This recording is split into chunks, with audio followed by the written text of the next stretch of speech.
Shalom warga kerajaan.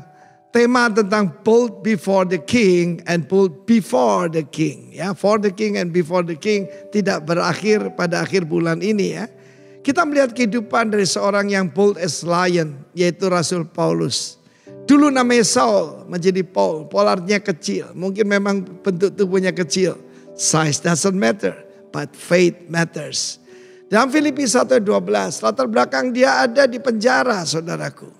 Penjara di Roma, dan dia mengirim surat kepada jemaat di Filipi yang Tuhan pakai dia untuk mendirikannya.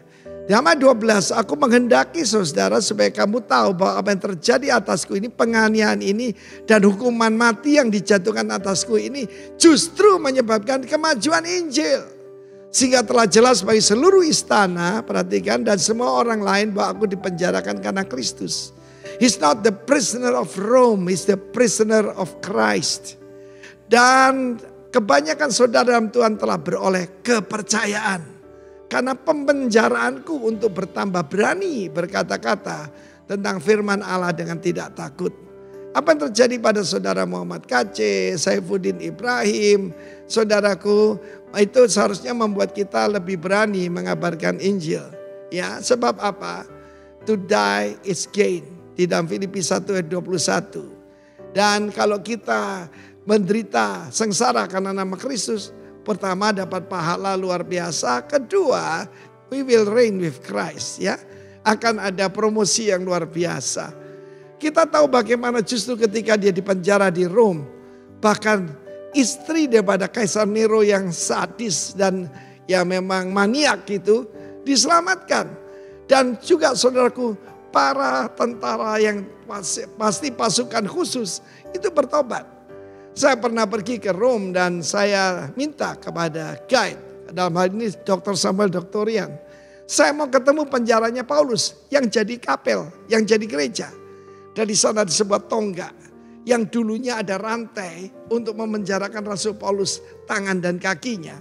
Tapi di situ ada sebuah plakat. 2 orang tentara, kalau lihat topinya itu perwira, saudaraku, bukan topi biasa ya, ketopongnya itu yang ada bulunya itu, sedang berlutut, dan karena tidak ada air ya dibaptis ya, karena itu tahulah saudara ya, dan mereka mengaku percaya, bahkan saudara anggota keluarga Kaisar bertobat. Apa yang aniaya kita alami adalah untuk kemajuan Injil dan membuat berani orang lain.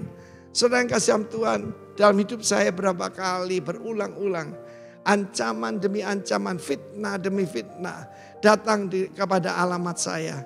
Tetapi I praise the Lord, ketika orang melihat kita tidak takut, kita tidak gentar, tapi diberi keberanian untuk menghadapi, maka orang-orang lain terinspirasi untuk juga berani memberitakan nama Kristus tanpa tedeng aling-aling. Paresia, boldness to speak, ya, tanpa reservation, tanpa takut menyinggung perasaan orang lain. Bagaimana orang nanti tersinggung? Beritakan nama Kristus, baik atau tidak baik waktunya. Dunia ini sangat benci kepada Allah kita dan kepada Mesias kita, pada Tuhan kita. Tetapi kalau kita tidak memberitakan, kata Rasul Paulus, celakalah aku kalau aku tidak memberitakan Injil Kerajaan. Haleluya. Karena itu semua saudara, akhir bulan ini jangan kerajinanmu kendor, tetap berapi-api, layani Tuhan and bold as lion. Paresia, bicara dengan terang-terangan, tanpa tedeng aling-aling, tanpa perumpamaan, tanpa sindiran, beritakan dengan berani. Tuhan memberkati kita semua. Haleluya. Amin.